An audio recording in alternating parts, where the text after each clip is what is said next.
Good morning students. काफ़ी time हो गया था, मैंने अभी वीडियो अपलोड नहीं किया। अब नया वीडियो बनाने जा रहा हूँ रिगार्डिंग टू द अकाउंटेंसी। उसमें हम टॉपिक करने जा रहे हैं जर्नल का। तो सिंपली हम जब भी कोई चीज़ करते हैं उसकी एक्टिविटीज़ जो हम देखते हैं, हम सिंपल सोचते हैं। मान लो कि मैं बाज़ार में गया और यही पेन है, बाज़ार से जाके पेन ख़रीदा, तो मैंने तो पेन ख़रीदा भाई, इसकी तो बात ही ख़त्म हो गई। लेकिन इसका भी रिकॉर्ड रखना पड़ता है दुकानदार को। अगर आप चाहो तो आप अपनी डेली लाइफ में भी इसको यूज़ कर सकते हो। एक बुक आप भी लगा लो, आपने क्या ख़रीदा है और क्या बेचा है, तो आप अपना भी रिकॉर्ड लगा सकते हो कि कितने आपका खर्चा होता है, कितना दे होता है, उसका आप बजट बना सकते हो, एस्टिमेशन लगा सकते हो। तो सिंपली हम जर्नल को क्या बोलेंगे, एक जर्नल एंट्री जो होती है वो एक्चुअली एक एक्ट है किसी भी रिकॉर्ड को मेंटेन करने का, ट्रांजैक्शंस को उसको संभाल के रखने का। मेमोराइज रहता है आपका सारा डाटा। तो जर्नल एंट्री क्या है, is an act of keeping records of any transaction. किसी भी ट्रांजैक्शन का क्या होगा, रिकॉर्ड होगा। तो हमारे में पहले जो चलता था, हम सोचते या पढ़ा हुआ है उसमें कि सिंगल एंट्री सिस्टम होता है, ठीक है। एक होता है single entry system. Single entry system में क्या होता था, सिर्फ एक आस्पेक्ट को देखा जाता था। लेकिन आजकल जो मॉडर्नाइजेशन है, जब से शुरू हुआ है, अकाउंटेंसी को प्रॉपर लिया गया है, तो ये डबल एंट्री सिस्टम में चलता है। डबल एंट्री सिस्टम का मतलब होता है कि एक तरफ से चीज़ गई है तो दूसरी तरफ से चीज़ आई भी है। मान लो कि आप यही पेन बाज़ार में ख़रीदने गए, 10 रुपये का है, शॉपकीपर को आपने 10 रुपीज़ दिए और उससे ये पेन खरीद लिया। अब हुआ क्या, शॉपकीपर के पास पैसे चले जाएंगे, आपके पास ये पेन आ जाएगा। तो उसमें डबल फैक्ट है, डेबिट और क्रेडिट। तो जर्नल जो है दो चीज़ों से काउंट की जाएगी, डेबिट एंड क्रेडिट, यानी कि एक तरफ आना और एक तरफ जाना।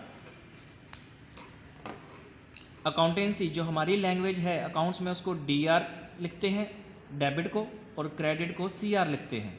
सिंपली अगर मानते हैं तो डेबिट का मतलब होता है आना और क्रेडिट का मतलब क्या होता है, जाना। वो मैंने एरो के थ्रू भी समझाया हुआ है कि डेबिट का मतलब है आपके पास चीज़ आ रही है, क्रेडिट का मतलब चीज़ जा रही है।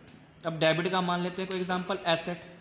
एसेट में आप देख लो, बाइक ले लो अपना, आपने बाइक ख़रीदा है, वो आपकी एसेट बन गई, आपने उसकी पेमेंट दी है, एक तरफ वो आपके पास एसेट बन चुकी है। तो डेबिट का मतलब होता है चीज़ आई है आपके पास और उससे आपकी एसेट्स बनी है। तो डेबिट से एसेट्स की वैल्यू इंक्रीज़ होती है, जबकि अगर क्रेडिट में देखें तो आपकी एसेट्स की वैल्यू डिक्रीज़ होती है। कहने का मतलब है, अगर आपने चीज़ परचेज की हुई है तो आपके पास आ गई तो एसेट बढ़ गई, सेल कर दी तो कम हो जाएगी, उसका ऑपोजिट हो जाएगा। क्रेडिट मतलब देना। ऐसे ही लाइबिलिटी है। मान लो आप क्या करते हो, कोई लाइबिलिटी पे ऑफ करते हो, कोई चीज़ आपने लोन लिया तो वो पैसे वापस कर दिए, तो इससे आपके पैसे क्या है, लाइबिलिटी कम हो जाएगी।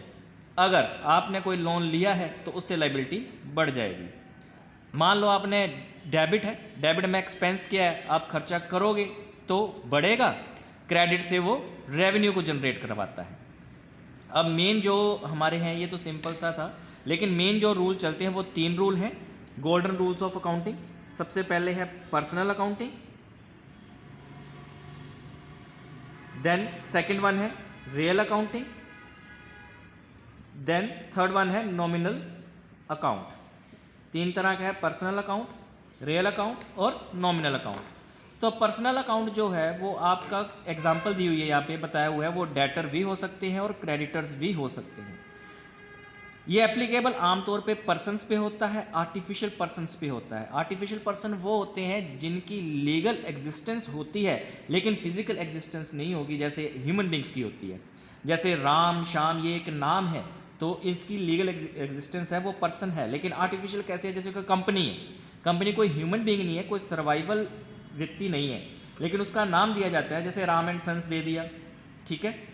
तो ये आर्टिफिशियल पर्सन है जो क्रिएटेड बाय द लॉ होती है। तो इसमें जो पर्सनल अकाउंट है, इसका सीधा सा मीनिंग है डेबिट जो है the receiver, credit the giver.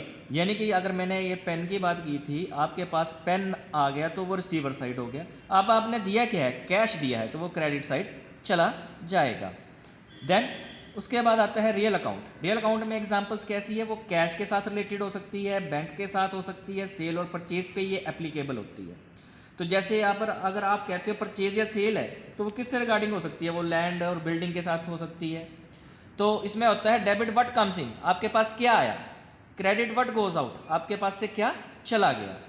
Then third one है नॉमिनल अकाउंट। इसमें डेबिट और क्रेडिट का खास ध्यान देने की ज़रूरत है। पहले वाले तो दो आमतौर पर सिमिलर और इजीली मेमोराइज भी हो जाते हैं, थर्ड वाले में थोड़ी सी गड़बड़ होती है। डेबिट मैंने हम सोचते हैं फ़ायदा होगा, नहीं, यहाँ पे डेबिट कंसीडर करवाया जाता है मेन जो है वो लॉसेस के साथ है।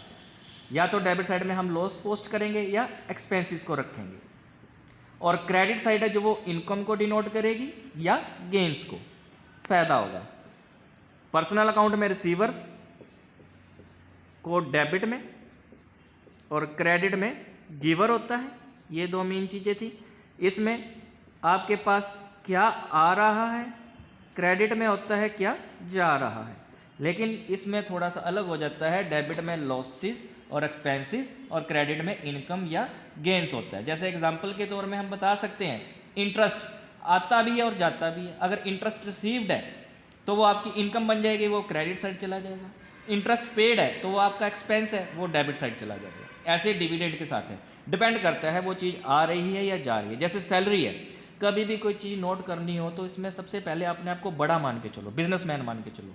तो मैं सैलरी दे रहा हूँ तो मेरे पॉइंट ऑफ व्यू से वो मेरा एक्सपेंस है, तो डेबिट साइड आएगा।